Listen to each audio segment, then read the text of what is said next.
Welcome to CSPC 2023 pre-conference sessions. My name is Aline Stianca Dantas. I'm a professor of international relations, researcher of science, technology, innovation, and a CSPC volunteer.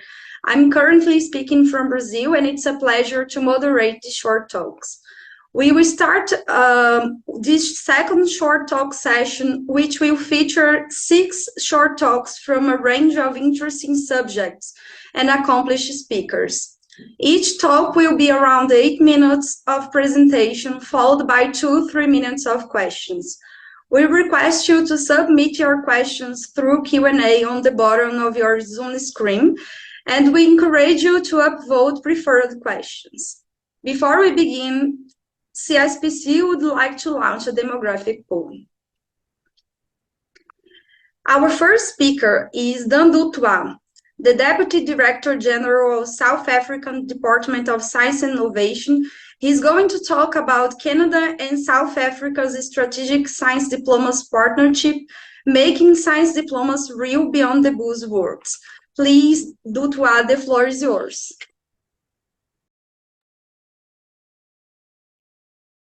Good morning or good evening, everyone, and thank you very much to CSPC for affording me this opportunity for the short talk. Indeed, science diplomacy has become one of the buzzwords in science policy circles. It's often spoken about, but it often means different things to different people. And those who can be a bit critical of it often then wonder, what does it actually all means? So what I would like to do today is very practically share with you what does science diplomacy mean in practice, as evidenced by real collaboration between South Africa and Canada over the past 3 decades now. Now, you may be familiar that science diplomacy is often defined as science for diplomacy.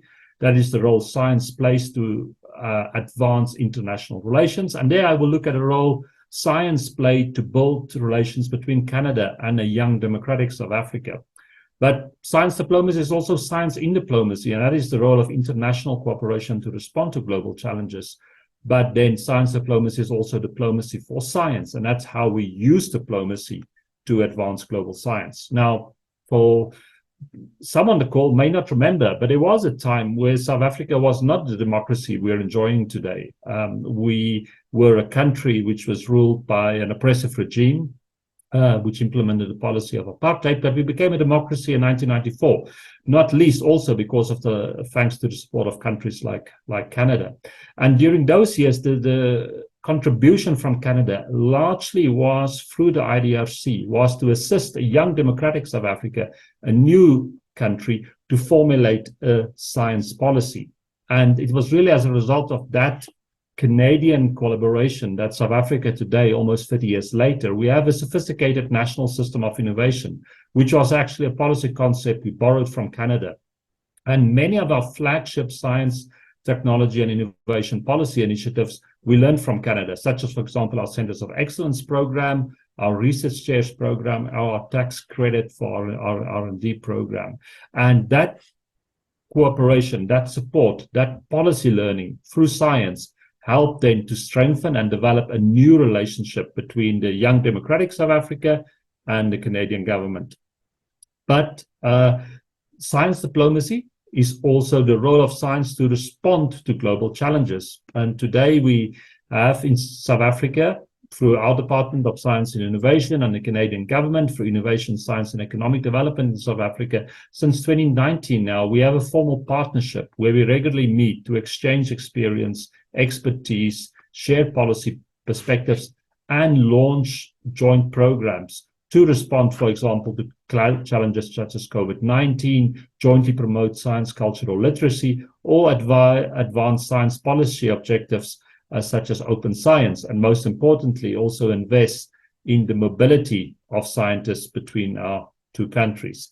The best example of this was that during the COVID-19 pandemic, Canada was one of the first countries which joined South Africa in launching a comprehensive Pan-African R&D program to respond to COVID-19. Not only the biomedical research, but also, for example, aspects such as science communication, science advice for policy.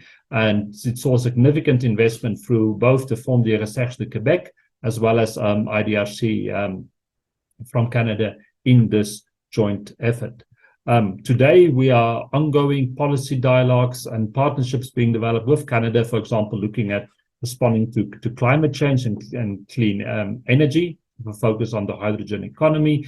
We all know that one of the key aspects currently on the global international arena is access to critical minerals, or indeed the governance of artificial intelligence, or also the governance of our marine resources. These are all policy topics and science collaboration topics being addressed through Canadian-South African collaboration, which puts science diplomacy in practice. And we also have a very exciting partnership on Indigenous knowledge systems and how is Indigenous knowledge or traditional knowledge mainstreamed as part of international cooperation in science. But then there's also a third dimension, and this is how we use diplomacy for science. And South Africa and Canada are both part of the Square Kilometre Array Observatory, which is a global international partnership to develop and construct and operate the world's largest radio telescope. And what you see on the slides there are images of the SKA precursor telescope called the Meerkat, located in South Africa, and some of its very first phenomena detected.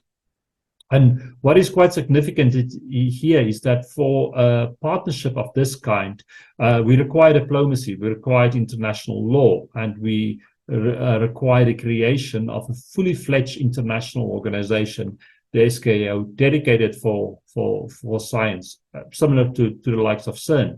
But which makes SKO different is not only that it brings all the continents together. There are members from Europe, from Asia, from the Americas, Australasia, and Africa. But it's also the only and the first, hopefully, large-scale research infrastructure, which is not only located in Africa, but also have African engineers co-designing it and co-building it, and also African scientists will be co-using it, which is really for us symbolic of the inclusive global science collaboration the world needs, and it's a very important aspect of Canadian South African collaboration, where Canadian astronomers through the NRC are making critical contributions to advancing this exciting program. So what have we learned from the Canadian South African Science Diplomacy Partnership? To go beyond the buzzwords, to make it real.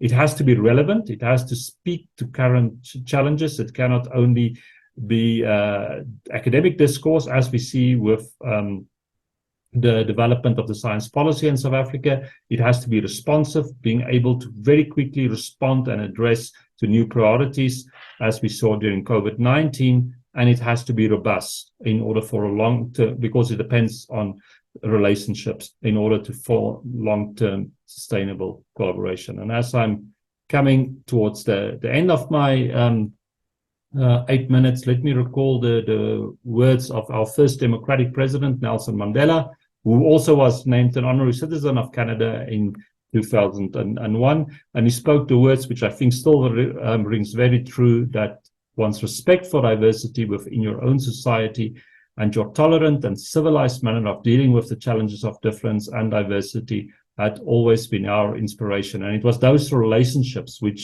real relationships, which laid the foundation for the South African-Canadian Science Diplomacy Partnership, which seeks to respond to an objective which I believe was first mentioned by another famous South African chief, Albert Luthuli, who was the first African winner of the Nobel Peace Prize in 1961, when he said that scientific inventions at all conceivable levels should enrich human life.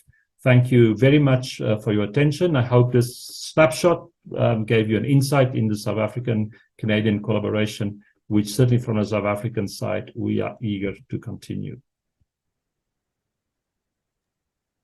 Thank you, Dan, for your presentation. I think it was very interesting, especially talking about COVID-19 perspectives after that, right? We didn't have questions here in the Q&A, so we're going to our next presenter. That is Ranjana Sharma. She's the Chief Scientist of Natural Resources Canada. She's going to talk about global science relationships in times of conflict, What can be learned from NRCan's Canada-Ukraine Science Partnership? Please, I'll give you the floor now, Anjanda. Thank you, Aline. Thank you for the kind introduction. Good afternoon, everybody.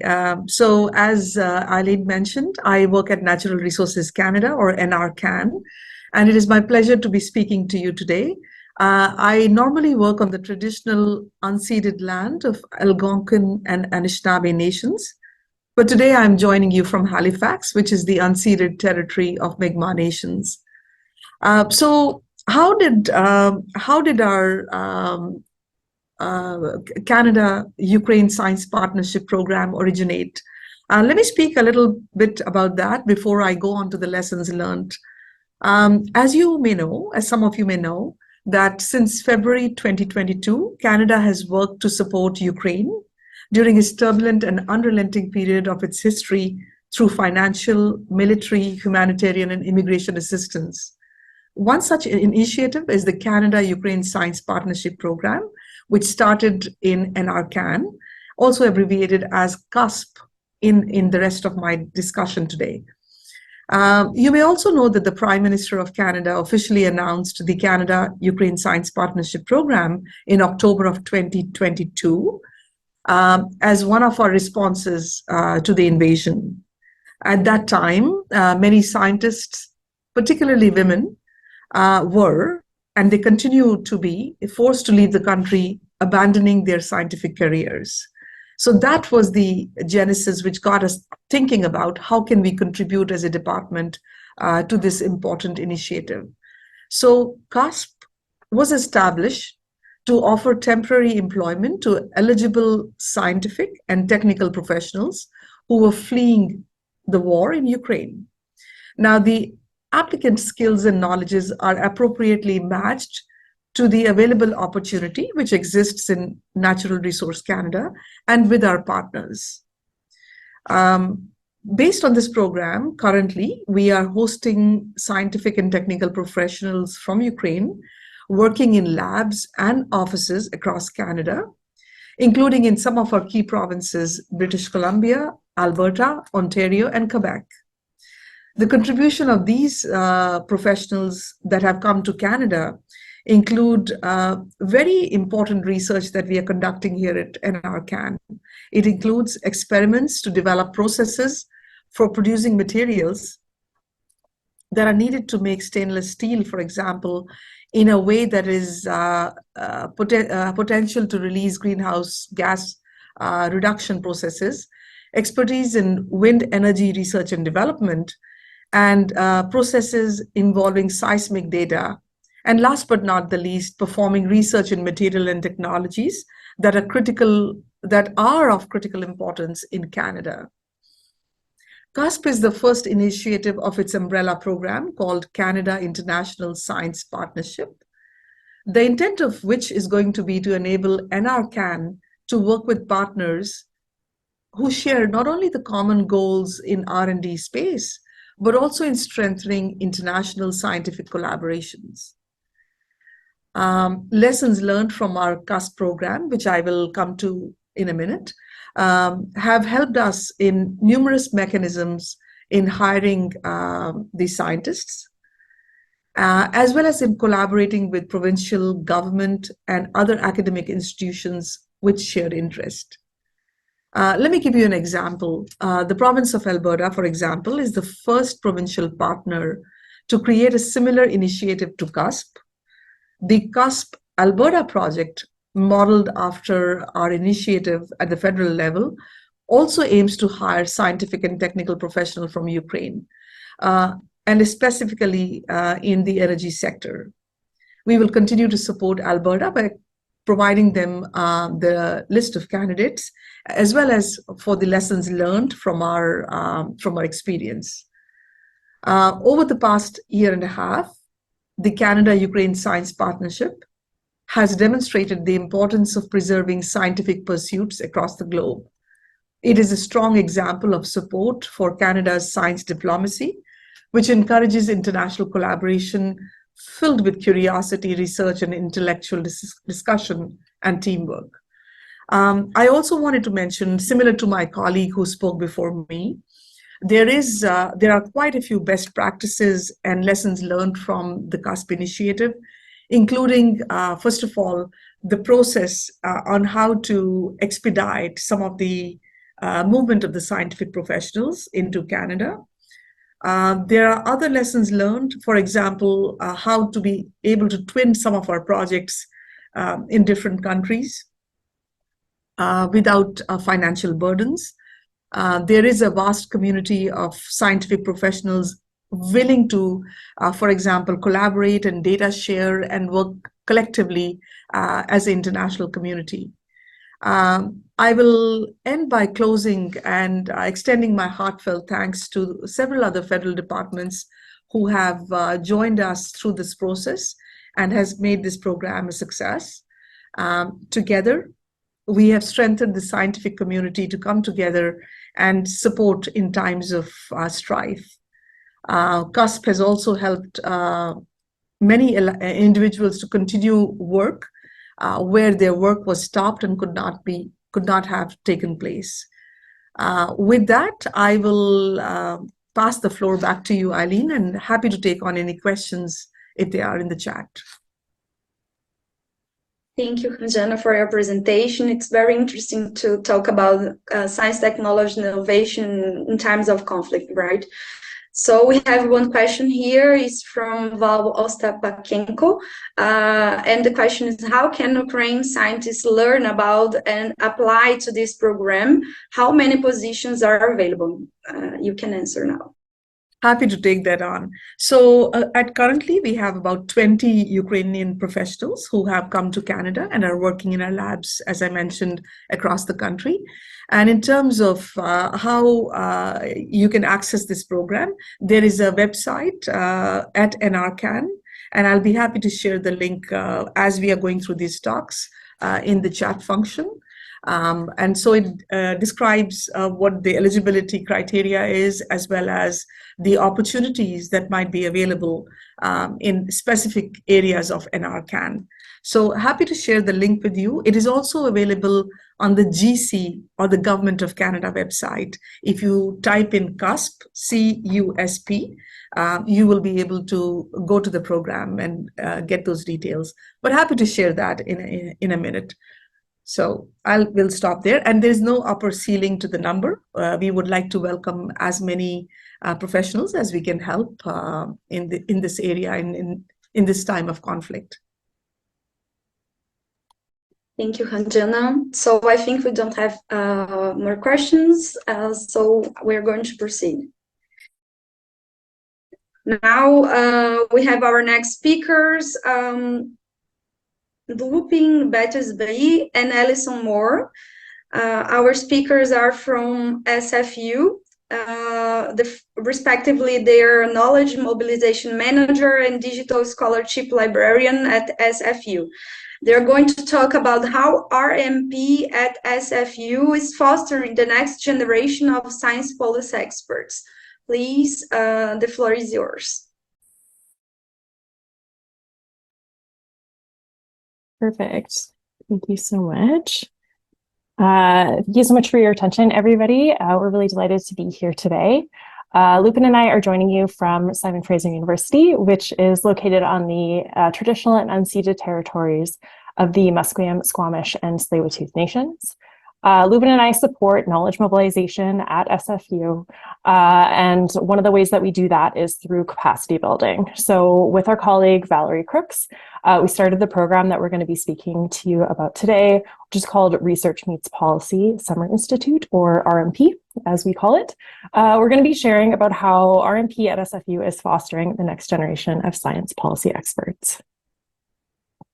Next slide. Perfect.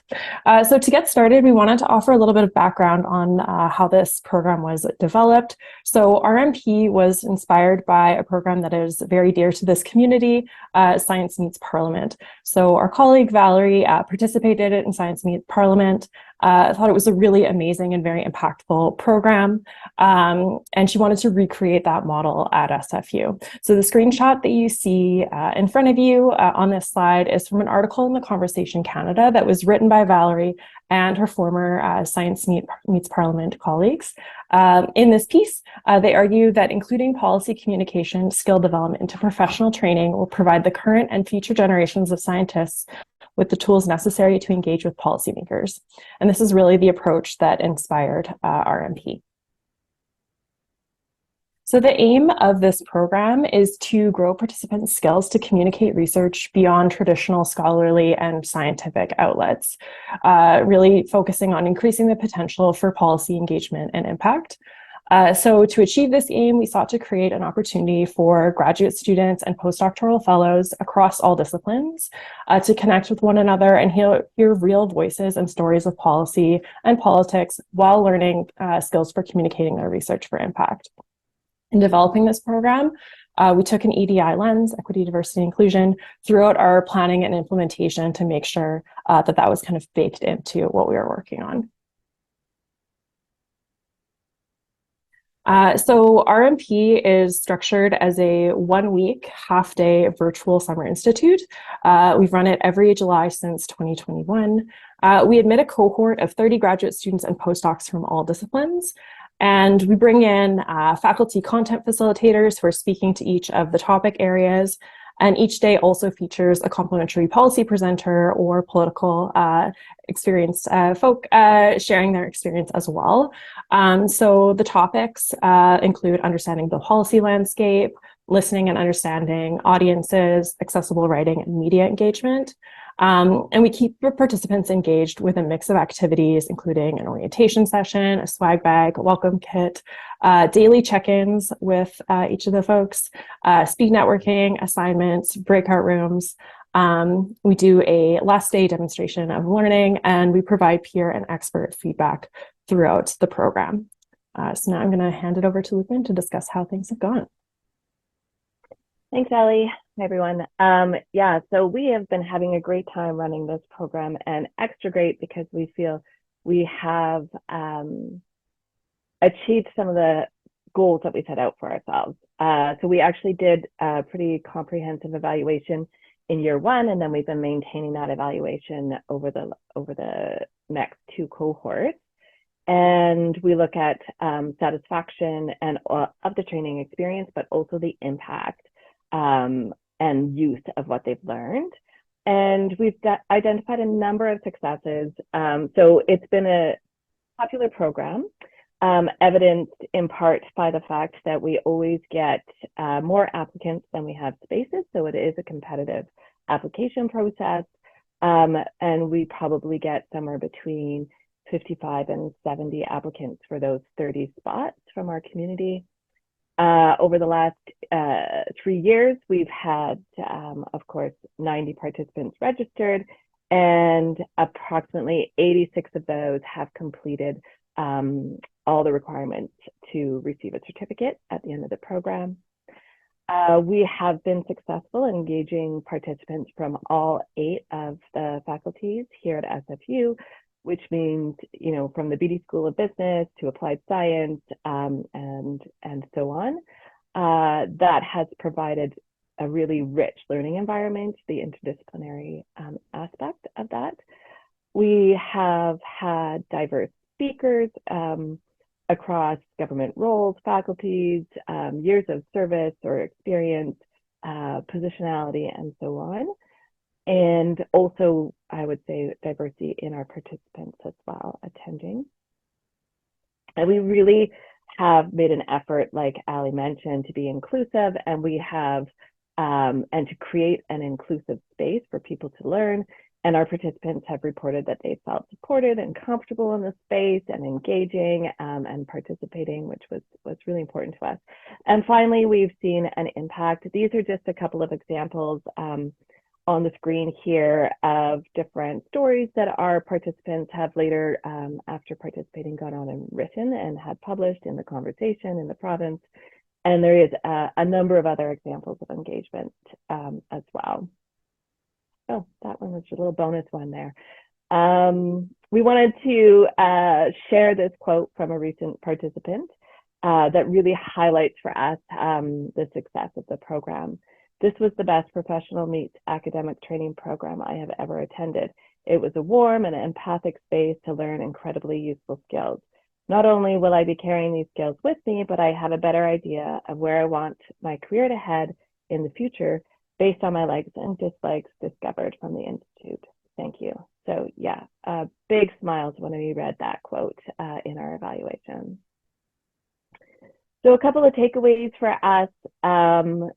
You know, I don't know if you can get this from this, but we put a lot of thought and care into the planning and implementation of this program. And it has been extremely worthwhile for us and participants, because we hear from participants again and again that they feel valued and respected, which doesn't always happen in grad school, to be honest. They feel validated, they feel comfortable. Like I mentioned, they show up to every single session, they complete the program, and they go on and apply what they learn. And we've just feel inspired and replenished through their enthusiasm and their successes after the program. So we do feel that we are fostering the next generation of science policy experts with our program. And I'll leave you with one more quote here. "The concept of policy development for me is changing from a very abstract to a more tangible concept. The idea of mapping a policy landscape, figuring out where my research fits in, and responding to creating a policy window are key learnings to me." I just want to highlight that they are learning skills and understanding and really feeling that that they have skills to walk away with.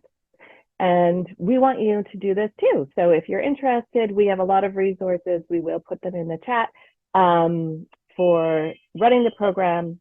And also you can see our year one evaluation and a few other resources there.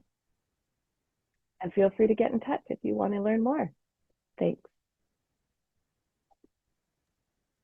Thank you, Lupin and Alison, for your presentations.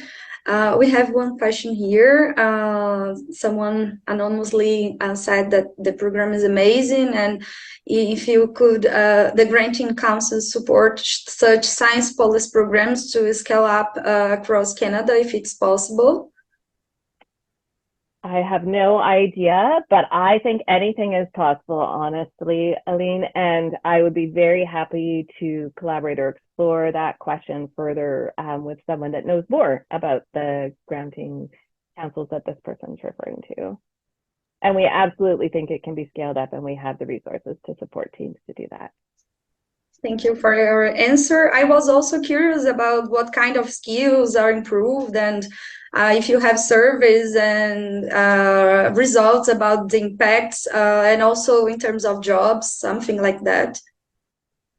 Yeah, we haven't looked at jobs specifically, but that is a good one. I will follow up in our next survey. We do follow-up surveys, and we know that folks are doing things differently in terms of, you know, actually potentially going out and engaging with policy communities directly. Ali, you look like you were going to say something.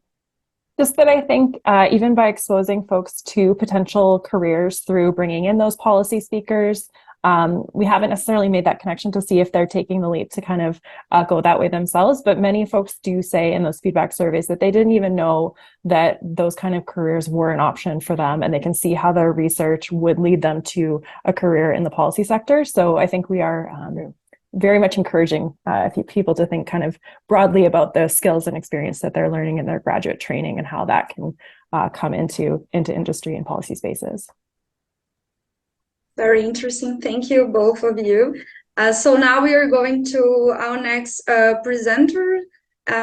It's Rob Henderson. He's the president and CEO of BioTalent Canada, and he's going to talk about upskilling and reskilling talent to address the labor shortage in Canada's biotech sector. I'll give the word to you. Thanks very much, Aline, and thank you very much for the opportunity to talk to everybody about this important topic. So my name is Rob Henderson. I work for Biotalents Canada. We're a national not-for-profit labor market research and upskilling association that is national here in Canada. We recently did a labor market study which indicated that Canada's bioeconomy, and that's everything from the health sciences or life sciences sector to also agrobio, the bioindustrial, as well as the biofuel subsectors. We're going to be experiencing about 65,000 people shortage by the year 2029. That means we will have 65,000 vacant jobs that are ready to be filled. Now, those are primarily in three different sections. The first is the technical research and development jobs that really typifies the Canadian bioeconomy. And also some of the more bioprocessing and biomanufacturing jobs, everything from vaccines to medical devices, biofuels, biomaterials, etc. And that's going to be about 16,000 jobs just in the biomanufacturing sector. And then the third sector is those industry agnostic positions that we know that are like sales, marketing, finance. As we know, biotech companies are normal businesses, so they require all of those industry agnostic positions to make them run as well, just like all of the other industry verticals. So upskilling and reskilling are two initiatives that are really going to be very important for this. The bioeconomy often is regarded as the highest educated vertical pretty much in the world.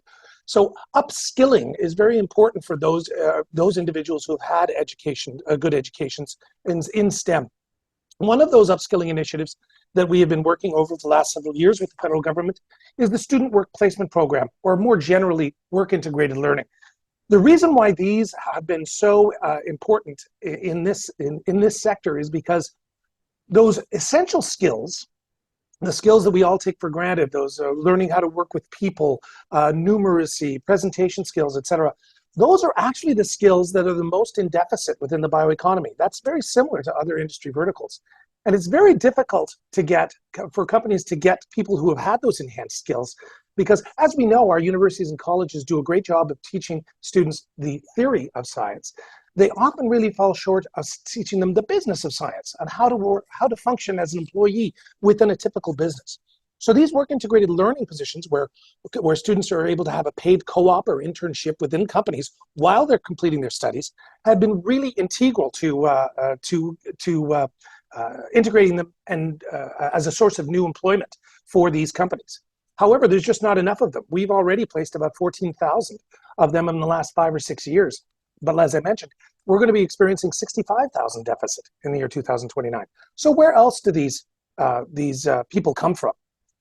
That is where reskilling is really, really very important. And that's on a couple of different levels. That's taking people from other industry verticals or other skill sets and reskilling them into jobs into the bioeconomy. That's done by a myriad of fashions. It's typically difficult for biotech companies to do that because often there has been a bit of a sense of an academic inflation in the bioeconomy, meaning that what they want to do, what a lot of scientists within companies, because most biotech companies are small, they're the ones doing the HR. And so often the entry level that they expect people to have to start in their company is a college or a degree or possibly university degree in STEM. And as we know, many people who are working in other industries don't have that. But as you know as well, some of those industry agnostic positions I mentioned, as well as some of the entry-level bioprocessing positions, don't require that.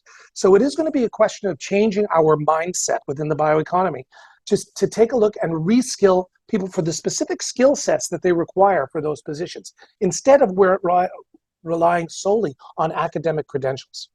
This has also been a big issue in some of the lack of diversity and inclusion, and certainly the statistics that we found in the bioeconomy. While there's more than 60% of graduates in STEM are female, only 1 in 3 employees in Canada's bioeconomy are female. Why is that? Why is there a lack of diversity even with gender in terms of that? This goes all the way through. When we take a look at newcomers and immigrants, the numbers are much lower than in other verticals. Why is that? Is there an unconscious bias about that? We think it's largely because there used to be so many people available to the bioeconomy as little as a decade ago. There were times those arbitrary barriers like Canadian-based industry experience have been levied to weed out some of the candidates, and some people just have not changed that criteria. As a result, many of the immigrants that have come to Canada with a science background or a medical background who've not been able to be licensed in their chosen profession and who could be fantastic candidates in the bioeconomy have been left out. So we're hoping that this is going to be changing, where we talk about simply the skills and reskilling and upskilling, as opposed to credentialing or using arbitrary criteria for these people to enter the bioeconomy. Another important initiative for reskilling has been the federal government's Industry, Science and Economic Development Ministry's UII initiative, which stands for Upskilling for Industry Initiative. It's a $250 million fund that was allocated to reskill people, specifically in areas like manufacturing and biomanufacturing. This is going to be taking training programs across the country in biomanufacturing and applying them to people who are not traditionally or STEM graduates or even educated within the bioeconomy vertical. It's going to be taking thousands of these, and it's an initiative that has been recently launched and will be going until the year 2025. The real heart of the skills issue within the bioeconomy probably lies with the fact that 70% of biotech companies really have no HR expertise. They're scientists doing HR, which is something they're ill-trained for and not really ready to do. As a result, we haven't done a really good job at recruitment. We have a PR problem in the bioeconomy.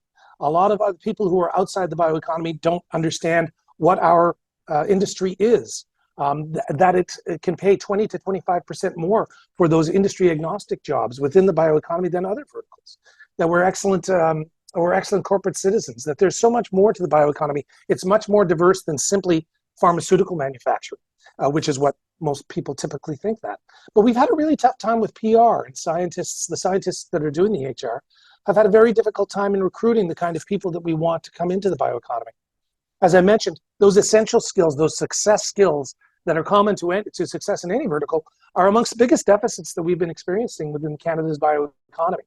We're going to have to get better at practically inculcating those skills, or we're going to have to get better at finding people with those skills in the other industries, and then giving them just enough of the technical skills in science and in STEM fields to be able to work within the companies. It's going to take a fundamental mind shift, and where scientists have traditionally thought their business is science, but now with the labor market shortage that we're going to be experiencing in the coming days and months and years, we're going to have to realize that our business is people. It's people that do the science. So they're the true substrate. And biotech companies, if they're want to survive, are going to have to become experts at recruitment and retention of that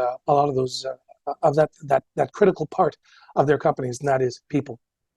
So I want to thank for the opportunity for presenting to you today. And if there are any questions or anything that I could clarify, I know there was a lot of information that was shot out at you in a very short time, but I'd be glad to respond to any of those. I'm also going to put my contact information in the chat so that anybody who wants to know more about some of the labor market stats that I've been talking about or contact me themselves may do so. Thank you very much. Thank you very much, Rob. It was a very interesting presentation. You could talk about the challenges in bioeconomy in Canada, and I was comparing to the problems that we have in Brazil too, especially the difference between theory of science and business of science. So this is a huge problem here. And you were also talking about the immigrants and the access to the sector. So it was very interesting, the gender perspective also. We didn't have questions here. Please continue to ask questions through Q&A, and we have some time at the end. So if you want, you can ask questions for all the panelists, and I'll just read to them. So we're going to our next presenter. It's Julie Robitaille. She's a PhD candidate in water sciences in INRS, and she's going to talk about moving water quality assessment for contaminants of emerging concern to the 21st century, monitoring endocrine disrupting chemicals with in vitro bioassays. Please, the floor is yours, Julie. Thank you. And thank you all for being here, and thank you for having me present this maybe more technical presentation. So yeah, I want to talk about how we can improve water quality monitoring for contaminants of emerging concern. I'm sure that you all know that water is really important for life and for health in general. However, we're always facing a rising number of chemicals that are released in the environment. Also, climate change is putting a lot of pressure on our water resources. However, our current monitoring programs are only looking at the tip of the iceberg and just looking at a selected list of chemicals. However, we need to improve this and look at the bigger scale to make sure that we ensure the health of the environment, but also our health. And for that, I want to showcase what I've been working on during my PhD, which is developing in vitro bioassays to look at endocrine disrupting chemicals, which is one of the solutions to improve water monitoring. So on that, what are endocrine disrupting chemicals, or EDCs? So they're really a class of chemicals that can alter the normal function of hormones. What are hormones? There's multiple ones. So you have reproductive hormones like estrogen and testosterone, but you also have neurohormone, thyroid hormones, insulin and glucagon, or even adrenaline, corticosteroids, and others. So there's multiple hormones, multiple function, but they can all be affected by EDCs. A problem for regulation of EDCs is also that they can have delayed effects and multi and transgenerational effects. What does that mean? When you think about a baby in the womb of its mother, it could be exposed to chemical, but the thing is, effects could only appear maybe later on in life, maybe at puberty or even later, and it could even be passed down to other generation. Another problem in relation to EDCs is that it can have effects at low dose. So even low dose that we can find in the environment can impact wildlife. And that's a problem because this is difficult to remove and difficult to regulate. Another problem in relation to EDCs is that they are found in multiple products and in multiple classes of chemical as shown here. And so in order to regulate them, we need to involve various regulatory sectors. Another problem for the water sector is that we need multiple methods for monitoring if you want to go to more traditional chemical analysis. The problem for that is that this is expensive, and also currently available methods are not sensitive to detect EDCs at their concentration of effect. So as mentioned, there is solutions out there, and one of them is in vitro bioassays.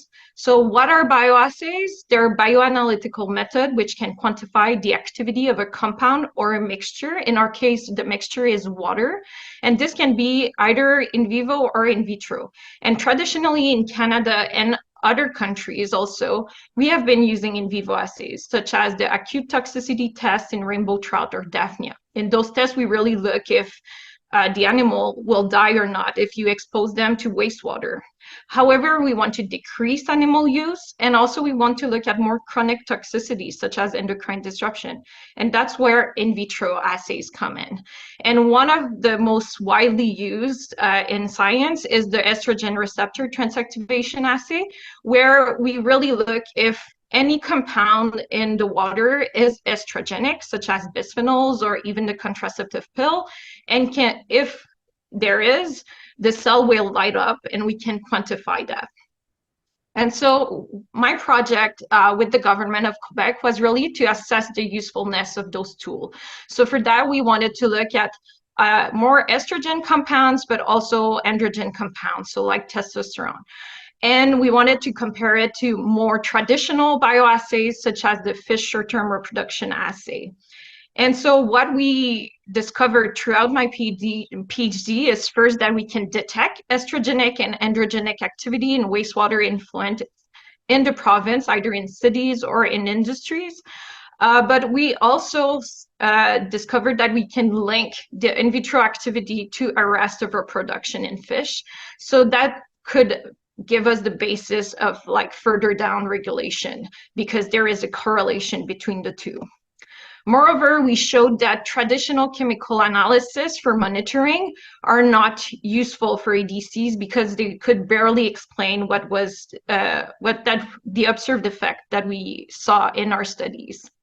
Another important part of my project was the transfer of knowledge between academia and government. And I think my project showcased that we can do transfer of knowledge, and that can help further down the line governments into using those tools and maybe implement them in the future.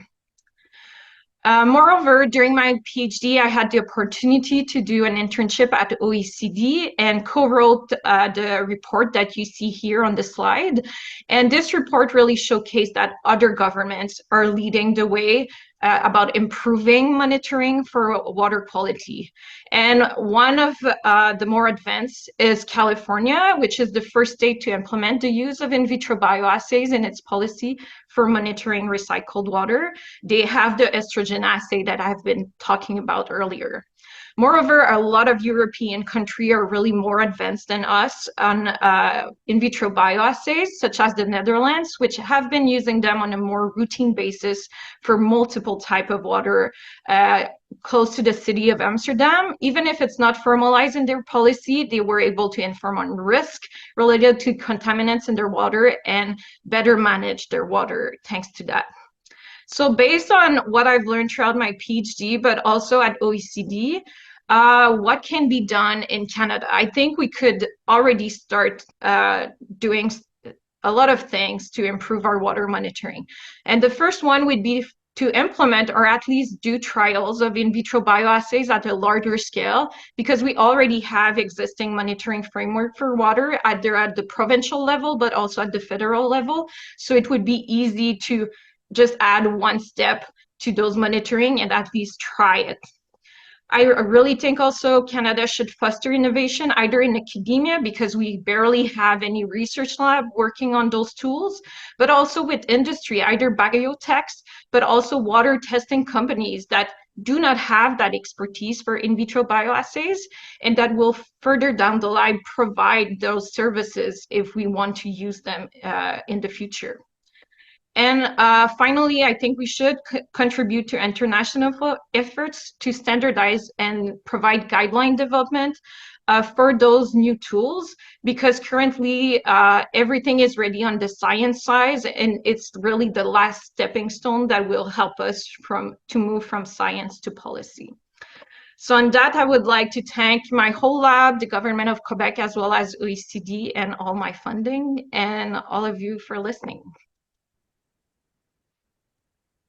Thank you very much, Julie, for your presentation. It was very interesting. I was paying attention of all the points that you said, and I was also thinking, how is the water situation in Canada in terms of chemical contamination? I don't know if you can talk about a little bit about that. So how your work can improve this, considering the situation.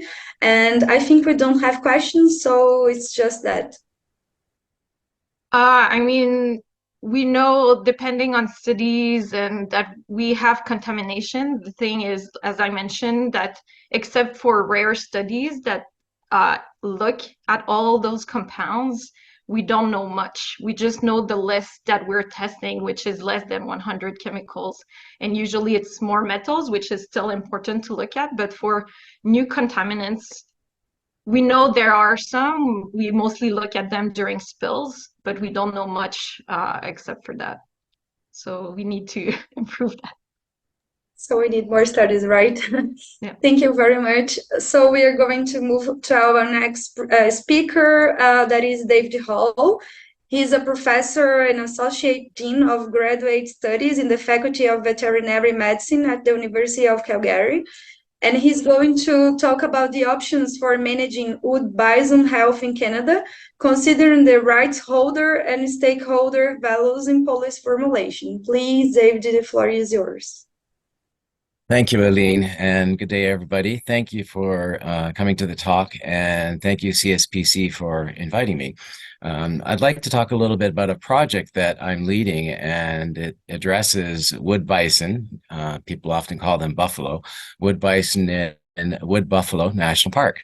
And wood bison are something like the plains bison that people are more familiar with, but wood bison are not nearly as common. And Wood Buffalo National Park, the largest national park in Canada, is primarily in Alberta. A little bit also extends into Northwest Territories. It's where most of the wood bison in Canada are found. Well, there's a bit of a problem, though, and that is that those wood bison are infected with tuberculosis and brucellosis and anthrax as well, but primarily tuberculosis and brucellosis. The prevalence or the degree to which the animals are infected is under some debate because we don't always have the best data with wildlife, but you can see ranging values from anywhere from 10 to 20, 30% at some time in different pockets of the park. This is obviously a problem because we don't want wildlife to be carrying disease, and especially with a species that is in limited abundance. It was threatened. Now it's considered to be a species at risk. But there are some other issues around this, the wood bison and Wood Buffalo National Park as well. And that is when you start to look into the stakeholders and the rights holders who are concerned with the species.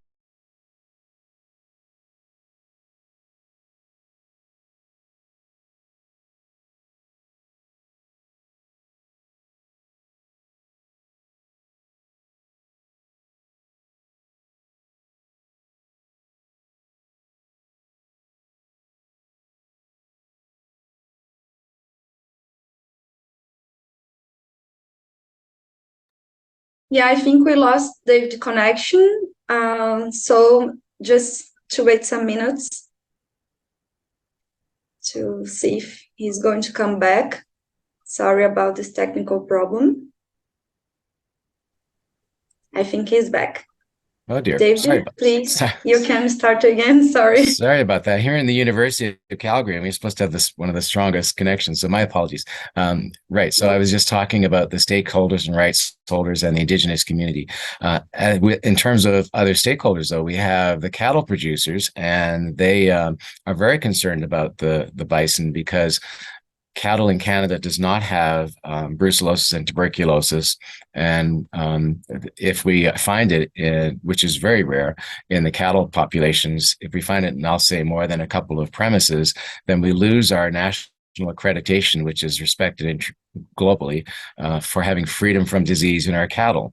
And that's a $3 to $4 billion export value every year, not to mention the value to Canadians and internally in the internal markets. So the cattle producers are saying, get rid of these diseased bison. We don't need them around. And what's the big deal? And they're a species that we can find elsewhere, which is not exactly true. But anyway, so they're on the other end of the spectrum. And in between, we've got hunters and civil society that have varying views on how to manage the health problem with the bison in Wood Buffalo National Park. So there's an interesting problem here. It's a policy issue. It's a policy problem. And that is, how does Parks Canada, which is the agency responsible for the wildlife and maintenance of the park, how do they deal with this? And the park has been around since 1922. Disease was introduced in 1925. It's been there ever since. There have been efforts to manage the disease. There have been efforts to vaccinate, for example, although a vaccine exists for bovine tuberculosis. It's not that strong, not that great a vaccine, unlike, say, the COVID-19 vaccine, which is very robust. It's not that strong a vaccine.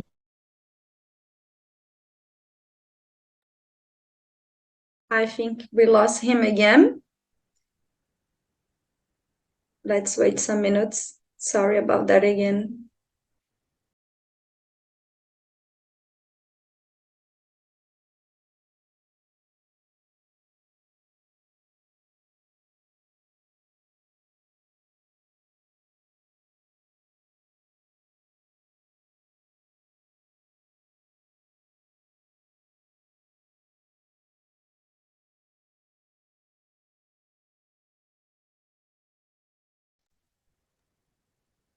David, can you listen? Okay, Yes, we lost you again. I'm really sorry about that. It's usually a strong connection. I beg your pardon. I'll go back to major points that I was talking about. We have made efforts. Canada has made efforts to control the disease in the park with some efforts to vaccinate, some efforts to cull disease animals. To fast forward, we have a number of options before us, but the question is, because of the different opinions between the rights holders and the different stakeholder groups, the challenge for Parks Canada is which one is most appropriate, which one is most likely to be adopted and supported by a majority of individuals for whom this is a primary concern. So our research is examining how do you approach that question, and how do you, as a policymaker, how do we help inform policymakers of the various options and how far apart the different stakeholder rights holder groups are?